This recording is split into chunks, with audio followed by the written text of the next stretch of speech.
Assalamualaikum warahmatullahi wabarakatuh. Salam sejahtera.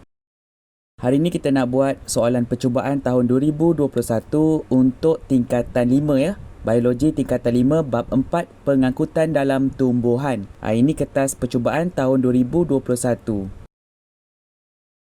Kita mulakan bab 4 dengan soalan pertama dari negeri Johor. Soalan nombor 4. Rajah 4.1 menunjukkan sel P tumbuh melalui butir-butir tanah dan sel Q pada tumbuhan akuatik yang tumbuh di dalam kolam. Sel P dan sel Q diadaptasikan daripada sel-sel epidermis akar.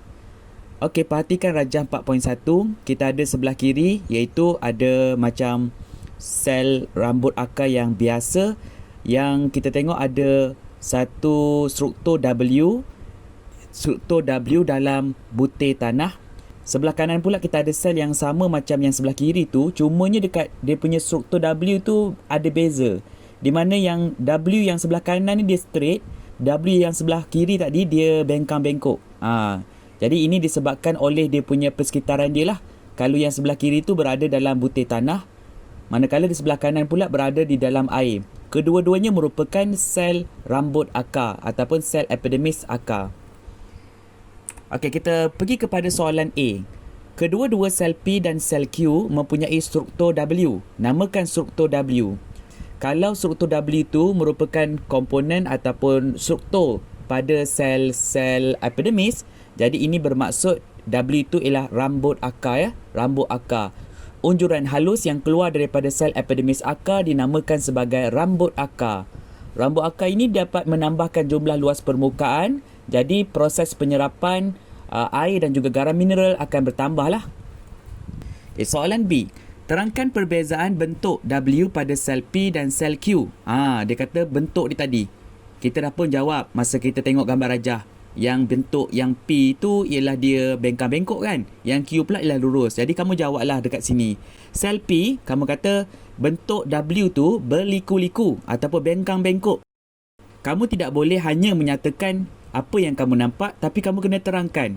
Sebab itulah kamu jawab, sel P tu kamu kata W berliku-liku kerana melalui celah-celah bagi mengelak halangan oleh butir tanah. Itu contoh penerangan dia. Kat sini kita bagi reason lah, kita bagi sebab kenapa dia berliku-liku. Okey, sel Q pula dia lurus. Lurus kerana apa? Dia lurus kerana dapat tumbuh lurus dalam air tanpa halangan. Sebab dalam air tak macam halangan dia tak macam butir tanah. Butir tanah kan dia ada pepejal. Dia ada pepejal yang keras. Jadi sukarlah dia untuk menembusi kawasan-kawasan yang keras.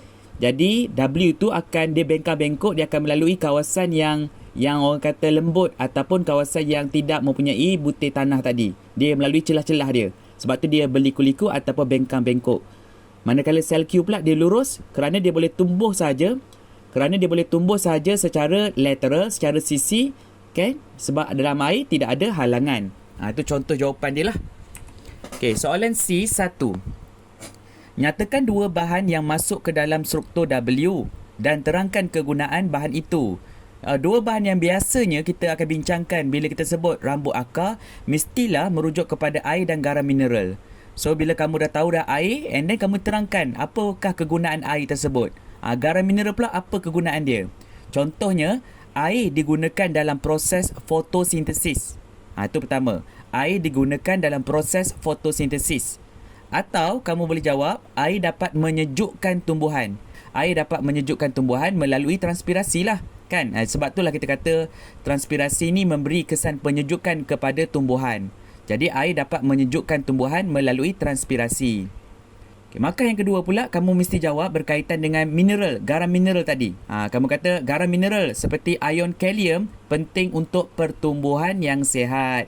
Garam mineral seperti ion kalium penting untuk tumbuhan yang sihat. Okey, soalan nombor 2 pula.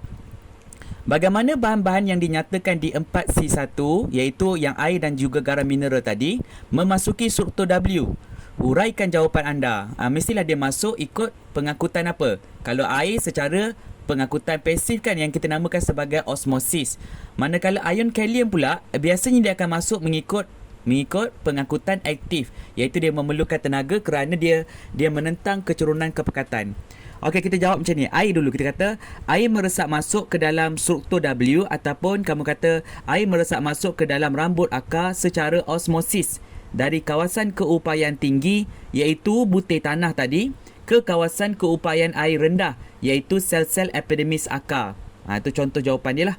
Air meresap masuk ke dalam struktur W secara osmosis dari kawasan keupayaan tinggi iaitu butir tanah ke kawasan keupayaan air rendah iaitu sel-sel epidermis akar. Ion kalium pula, kamu jawab ion kalium diangkut dari kawasan kepekatan rendah iaitu butir tanah ke kawasan kepekatan tinggi iaitu sel-sel epidermis secara pengangkutan aktif. Okey. Ion kalium pula diangkut dari kawasan butir tanah tu masuk ke dalam sel-sel epidermis secara pengangkutan aktif iaitu melawan kecerunan kepekatan. Okey, habis soalan negeri Johor set pertama. Soalan nombor 4 Johor ya. Kita jumpa lagi. Bye-bye. Take care.